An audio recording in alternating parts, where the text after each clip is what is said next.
রব্বুল আলামিন বলেন, দুনিয়া বাড়ানোর নেশা তোমাদেরকে আখিরাত ভুলায় দিল।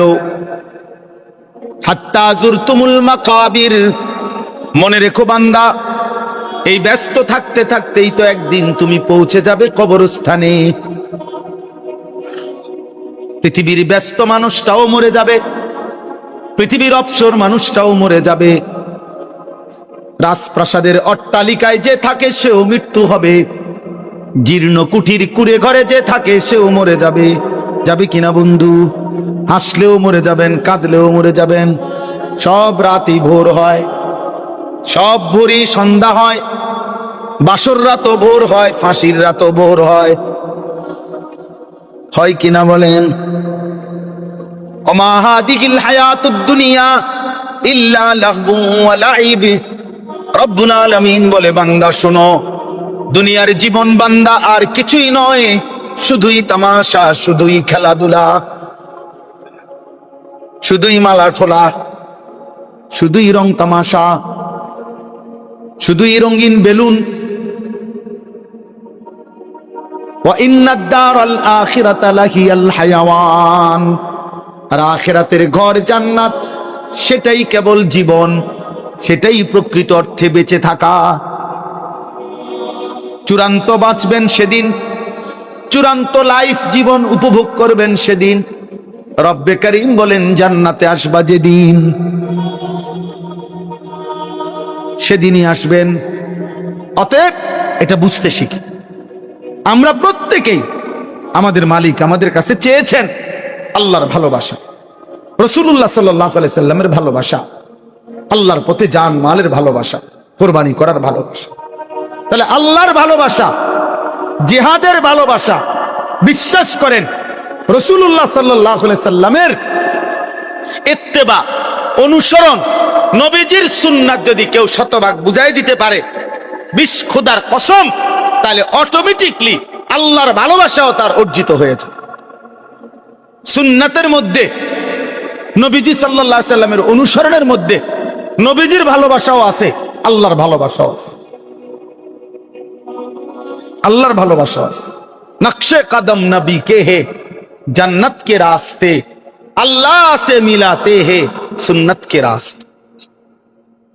সব গালির মোকাবেলায় আমরা এটা বলেই যাব, আমরা কওমি মাদ্রাসার ওলামায়ে কেরাম আরো যদি 1000 বছর পৃথিবীতে আমাদেরকে কেউ গালি দেয়, মন্দ বলে, বলুক মিয়া সাহেব, কোনো সমস্যা নাই, তুমি যা মনে চাই তাই বলো, কোনো অসুবিধা নাই। কিন্তু আমরা এটা বলেই যাব যে রাসূলুল্লাহ সাল্লাল্লাহু আলাইহি সাল্লামের ভালোবাসা তার সুন্নাতের মধ্যে, তার অনুসরণের মধ্যে, অনুসরণের মধ্যে, অনুসরণের মধ্যে অনুসরণবিহীন ভালোবাসা হয় না। ভালোবাসলে অনুসরণ ছাড়া থাকা যায় না।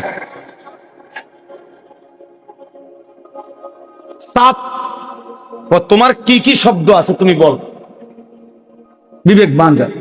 ঝগড়া করার সময় কই, ধাক্কা ধাক্কির সময় কই, ঠেলাঠেলির সময় কই, সময় কোথায়? প্রতিদিন কি পরিমাণ আল্লাহর বান্দা, মুসলিম পরিচয়ধারী, কি পরিমাণ মা বোন বেপর্দা, কি পরিমাণ মা বোন বেপর্দা বলেন। মহিলাদের চলাফেরা বাজারে ঘাটে দেখলে মনে হয়, মাঝে মাঝে জিজ্ঞাসা করতে মন চায় যে উনি বাড়িতে থাকে কখন। আপনাদের অঞ্চল আমি জানি না, আমি আমাদের অঞ্চল বলছি। অর্থাৎ মনে হয় যেন বেশিরভাগ টাইমই বাইরে বাইরে, এজন্য ঘরে থাকে কখন এটা হয়তো আমরা জানি না, নিতে হইব উনি ঘরে থাকে কখন, ঘরে থাকে কখন। সামান্য ফাঙ্গাস মাছ, তেলাপিয়া মাছও মহিলা কিনবে, পুরুষ এগুলা চেনে না। পুরুষ কিনলে ভালো পড়ে না, বুঝেন না? পুরুষ তেলাপিয়া বললে রুই মাছ কিনা লায়, রুই মাছ বললে ফাঙ্গাস মাছ কিনা ফেলে। বেড়ি চালাক, বেড়ি বুঝে সব। একটা বদনা কিন্তু হইলো মহিলার চয়েস। বদনার মধ্যে একটা কালারের বিষয় আছে। এটা সামান্য বদনার আবার কালার কি? বদনা তো বদলাই না, এটা কালারের বিষয় আছে। এটা কালার চয়েস করতে হলে মহিলা বাজার যাইতে হবে, এটা বদনার কালার। তাহলে এদেরকে কে ফিরাবে বাপ? এদেরকে কে ফিরাবে? মুসলমানের এই নওজোয়ান যারা জীবনে কোনোদিন একবার জিজ্ঞেস করে নাই আমার নবী সাল্লাল্লাহু আলাইহি ওয়াসাল্লামের চুল মুবারক কেমন ছিল, একবার তার মতো চুল রাখি, এটা যাদের কোনোদিন মনে পড়লো না, তাদেরকে কে মনে করায়? রাসূলুল্লাহ সাল্লাল্লাহু আলাইহি ওয়াসাল্লামের চেহারা মুবারক, দাড়িওয়ালা ওই চেহারা কতটা সুন্দর ছিল, দাড়িবিহীন মুসলমান যদি সেটা বুঝত। কোরআনুল কারীমের মধ্যে আল্লাহ তাআলা বলেছেন ওয়াদ-দুহা ওয়াল-লাইলি ইযা সাজা। আল্লাহ তাআলা বলেন বন্ধু এখানে কসম দুইটা, এই দুই কসমের দুইটা অর্থ, এর একটা অর্থ আমি শুধু বলতেছি। ওয়াদ-দুহা শব্দের অর্থ হলো আল্লাহ তাআলা বলছে বন্ধু আপনার ওই সুন্দর আলোকোজ্জ্বল পবিত্র ওই চেহারার কসম, এটা একটা অর্থ। ওয়াল-লাইলি ইযা সাজা এটার আরেকটা অর্থ অন্ধকার রাত্রির মতো আপনার সুন্দর আলোকোজ্জ্বল চেহারার সাথে আপনার যে ঘন কালো চুল, ওই ঘন কালো চুলের কসম। আল্লাহ বলছে বন্ধু আপনার ওই আলোকোজ্জ্বল চেহারা ওটাও আমি ভালোবাসি, আপনার ঘন কালো চুল সেটাও আমি ভালোবাসি, এজন্য আপনার চেহারার কসম করলাম, আপনার চুলের কসম করলাম।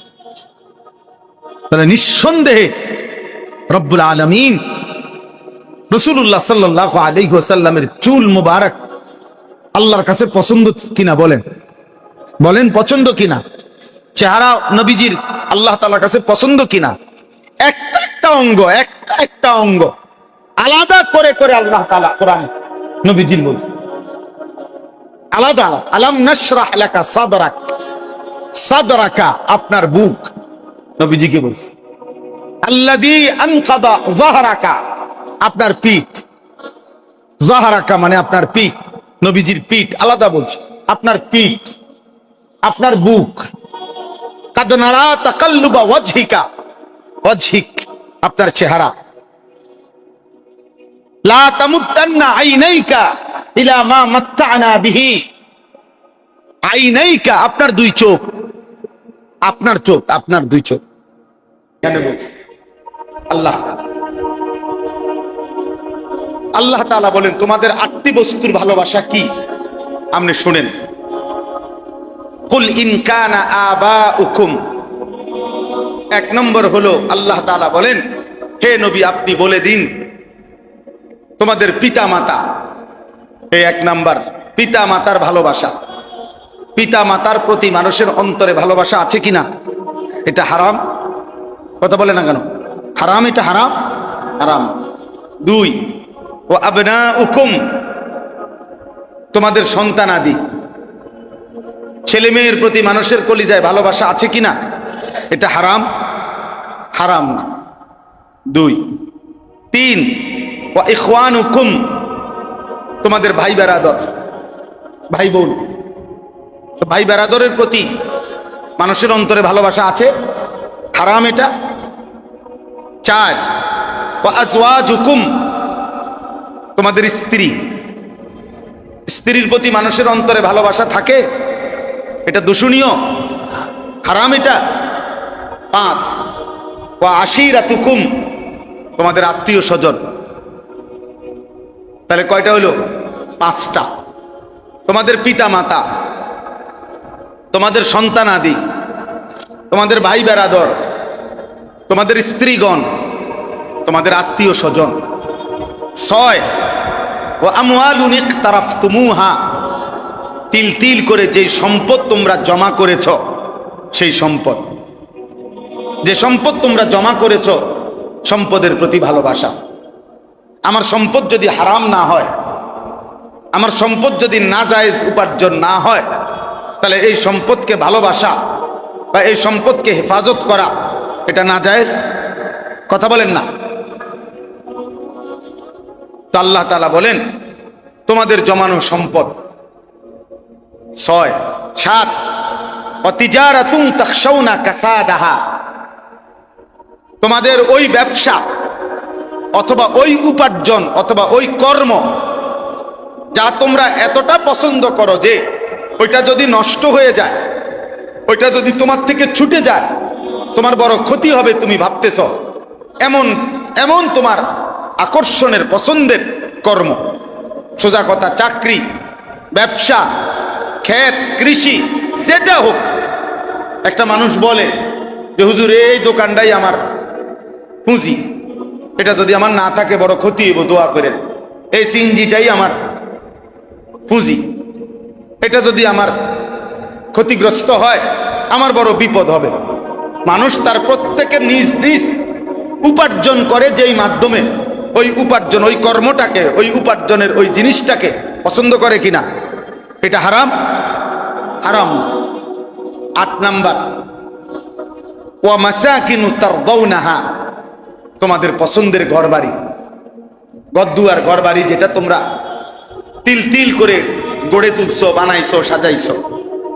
তো আল্লাহ তাআলা বলেন এই 8টি জিনিস তোমাদের কাছে পছন্দের, মহব্বতের, তোমাদের পিতামাতা, তোমাদের সন্তানাদি, তোমাদের ভাই বেরাদর, তোমাদের স্ত্রীগণ, তোমাদের আত্মীয় স্বজন, তোমাদের জমানো সম্পদ, তোমাদের উপার্জনের মাধ্যম মানে কর্ম, তোমাদের পছন্দের ঘরবাড়ি। আল্লাহ বলেন এই 8টি জিনিস তোমাদের। এই 8টার ভালোবাসা থাকা, 8টাকে সংরক্ষণ করা, আন্তরিকতা থাকা দূষণীয় না। আমি আল্লাহ হারাম করি নাই, কিন্তু আমি 3টা বলি। আল্লাহ বলেন আমি 3টা ভালোবাসা চাই তোমাদের কাছে। 1 নাম্বার মিন আল্লাহ, এ মানে আল্লাহ, আল্লাহর ভালোবাসা। 2 ওয়া রাসূলিহি, আল্লাহর রাসূলের ভালোবাসা। 3 ওয়া জিহাদিন ফি সাবিলিহি, আল্লাহর রাস্তায় জান মালের জিহাদ, জান মালের কুরবানি। মানে হৃদয়ের মধ্যে কথা থাকা, মাওলা আপনি এবং আপনার রাসূলের জন্য জান চাইলে জান দেব, মাল চাইলে মাল দেব। এই ভালোবাসা। আল্লাহ বলেন এই 3টা ভালোবাসা, আল্লাহর ভালোবাসা, রাসূলুল্লাহ সাল্লাল্লাহু আলাইহি ওয়াসাল্লামের ভালোবাসা এবং আল্লাহর পথে জিহাদের ভালোবাসা, জান মাল কুরবানি করার ভালোবাসা। আমি তোমাদের কাছে এই 3টা চাই। কিভাবে চাই? আহাব্বা ইলাইকুম, এ আল্লাহ বলছে যদি পূর্বের 8টি জিনিসের ভালোবাসা এই 3টির চাইতে বেশি হয় তাহলে কিন্তু ফাতারাব্বাসু হাত্তা ইয়াতি আল্লাহু বিআমরি, তাহলে আমি আল্লাহর পক্ষ থেকে আযাব আসার, শাস্তি আসার অপেক্ষা করব। আর যদি এই 3টা উপরে উঠাইতে পারো, ওই 8টা এর নিচে থাকে, কোনো আপত্তি, কোনো কি নাই, আপত্তি। এই সোজা বাংলা। আল্লাহ তাআলা এটা আমাদের কাছে চেয়েছেন। আল্লাহর ভালোবাসা থাকবে ঊর্ধ্বে, রাসূলুল্লাহ সাল্লাল্লাহু আলাইহি ওয়াসাল্লামের ভালোবাসা থাকবে ঊর্ধ্বে, আল্লাহর জন্য জান মালের কুরবানি করার মানসিকতা এটা থাকবে সবার ঊর্ধ্বে, সবার ঊর্ধ্বে। কিন্তু ওই 8টি ভালোবাসা এর উপরে যদি উঠে যায়, এর উপরে উঠে যায়, হালাল হারামের প্রশ্ন আসছে, বিবি বাচ্চা খুশি হবে, হারাম হোক, কিস্তি হোক, সুদ হোক, যেমনি হোক টাকা মিলাইয়া যদি ঘর সংসার সাজানো যায়, ওদের চাহিদা পূরণ করা যায়, তাহলে বিবি বাচ্চা, আত্মীয় স্বজন এরা খুশি হবে। কিন্তু রব আল্লাহ এবং তার রাসূল নারাজ হবে। তাহলে এই মুহূর্তে প্রশ্ন, আমার মধ্যে কার ভালোবাসা উপরে? যদি আল্লাহ এবং তার রাসূলের ভালোবাসা ঊর্ধ্বে থাকে, হারাম থেকে সে বিরত থাকে, তো এটাই আল্লাহ তাআলা চায় আর এটাই সঠিক পন্থা। কিন্তু যদি এই সময়ে আল্লাহ আল্লাহর রাসূলের ভালোবাসা ভুলে গিয়ে এদের এই 8 গ্রুপের যে কোনো এক গ্রুপের ভালোবাসার জন্য যদি হারামকে, নাজায়েজকে, আল্লাহর কোনো নাফরমানিকে গ্রহণ করে নেয়, খোদার কসম আল্লাহ বলছে আল্লাহর আযাব আসার জন্য অপেক্ষা কর। আমি তোরে বেইজ্জতি করব বান্দা। সুদে, কিস্তিতে, ধোকা, ওজনে কম দিয়া, বাটপারি সিটারি করে নামাজের সুযোগ হয় নাই, আল্লাহকে ডাকার সুযোগ হয় নাই, আল্লাহর রাস্তায় সাদাকা করার মতো মানসিকতা হয় নাই, অপেক্ষা করো, আমি বেইজ্জতি করব দুনিয়াতেও আখিরাতেও। 30 বছর পরে হলেও শুনবা একদিন যে তোমার ফুত অথবা তোমার নাতি আরেক মাইয়া লইয়া বাইকে গেছে। 40 বছর পরে হলেও শুনবা তোমার জিয়ের ঘরের নাতনি আরেক ফুলার লগে বাইকে গেছে। 100 বছর পরে হইল আপনার নাতিকে মানুষ বলবে তোর দাদা ছিল সুদখোর। কথা লম্বা কইস না, তোর দাদা সুদখোর ছিল, চিনি আমরা, জ্বালাইয়া খাইয়া গেছে দেশটা। কথা বুঝেন না? আল্লাহ বলছে তোকে আমি বেইজ্জতি করব, আমার নাফরমানি করছো, আমি তোমার অপমানিত করব। ইন্নাল্লাযীনা ইউহিব্বুনা আন তাশিআল ফাহিশাতু ফিল্লাযীনা আমানু লাহুম আযাবুন আলীমুন ফিদ দুনিয়া ওয়াল আখিরাহ। আল্লাহ বলে যারা ঈমানদারদের সমাজে নাফরমানি, অশ্লীলতা, বেহায়াপনা, অসভ্যতা ছড়িয়ে দেয়, খোদার কসম আল্লাহ বলছে আমি ওয়াদা দিচ্ছি তাদেরকে আমি আযাবে আলীম, অত্যন্ত মর্মান্তিক আযাব দেব, ফিদ দুনিয়া ওয়াল আখিরাহ, দুনিয়াতেও আখিরাতে। আল্লাহু ইয়ালামু ওয়া আনতুম লা তা'লামুন। আর কাকে আযাব দেব, কিভাবে, এটা আমি আল্লাহই শুধু জানি, অন্য কেউ জানে না, অন্য কেউ জানে। টাকা তো হইছে আমার, তো মানুষের কলিজায় তো ভালোবাসা নাই। মানুষ তো আপনার আড়ালে কয় সুর, মানুষ তো আপনার আড়ালে কয় 3 নম্বর। আমি একবার, সবার জন্য বলি না, আমি একবার এক লোকরে দেখছি, আমার চোখে দেখা, তার বসের সামনে এই লোকটা 5 মিনিটে মনে 50 বার তার বসকে বলল জি জি স্যার, জি জি জি জি জি জি জি জি জি, মানে 5 মিনিটে মনে 50 বার কইছে জি স্যার, জি স্যার, জি স্যার। কেন উঠে এলেন? যেটাই বলে ওই কয় একটা শব্দের লগে 5টা কয় জি স্যার। উনি চলে গেল, একটু সামনে গেছে মাত্র, তখনও যাইও সার নাই, সামনে গেছে, এইতে আমি সামনে বসা, এইতে হুজুর মন্ডা চাইছে 5 হাত একটা লাথি দিই,